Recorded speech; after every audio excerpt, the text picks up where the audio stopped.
एक बहेलिया को तूते में बड़ी ही दिलचस्पी थी। वह उन्हें पकड़ता और तूते के शौकीन लोगों को ऊंचे दामों में बेच देता था। एक बार एक बहुत ही सुंदर तूता उसके हाथ लगा।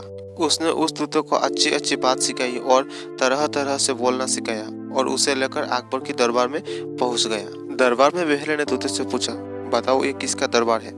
तूता बोला, यह जहांपना अकबर का दरबार है। सुनकर अकबर बड़ी ही खुश हुए और बहेलिया से बोले, हमें यह तूता चाहिए, बोलो उसकी क्या कीमत मांगते हो? बहेलिया बोला, जहांपना सब कुछ आपका है, आप जो दे दे वही मुझे मंजूर है। अकबर को जवाब पसंद आया और उन्होंने बहेलिया को अच्छी कीमत देकर उससे तूता को खरीद लिया। महाराज ने तूते के रहने के लिए बहुत ही खास इंतजाम किया। उन्होंने उस तूते को बहुत ही खास सुरक्षा के बीच रखा और रखवाले को हिदायत दी कि उस तूते को कुछ नहीं होना चाहिए। यदि किसी ने भी मुझे इसकी मौत की खबर दी तो उसे फांसी पर लटक दिया जाएगा। अब उस तूते का बड़ा ही ख्याल रखा जाने लगा, मगर विडम्बना देखिए कि वो तूता कुछ ही दिनों के बाद मर गया। अब उसकी सूचना महाराज को कौन दे? रखवाले बड़े परेशान थे।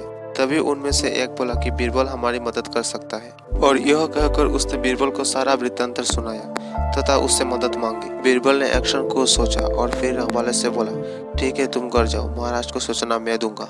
बीरबल ने अगले दिन दरबार में पहुंचे और अकबर से कहा, हुजूर आपका तोता। अकबर ने पूछा, हाँ हाँ क्या हुआ मेरे तोते को? अकबर ने फिर डरते डरते कहा, आपका तोता जहांपना। हाँ हाँ बोलो बीरबल, क्या हुआ मेरे तोते को? महाराज आपका तोता। बीरबल बोला, अरे खुदा के लिए कुछ तो बोलो बीरबल, मेरे तोते को क्या हुआ?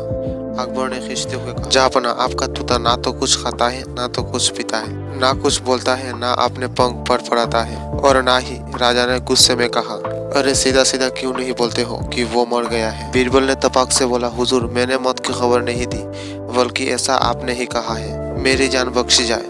और महाराज निरुत्तर हो गए।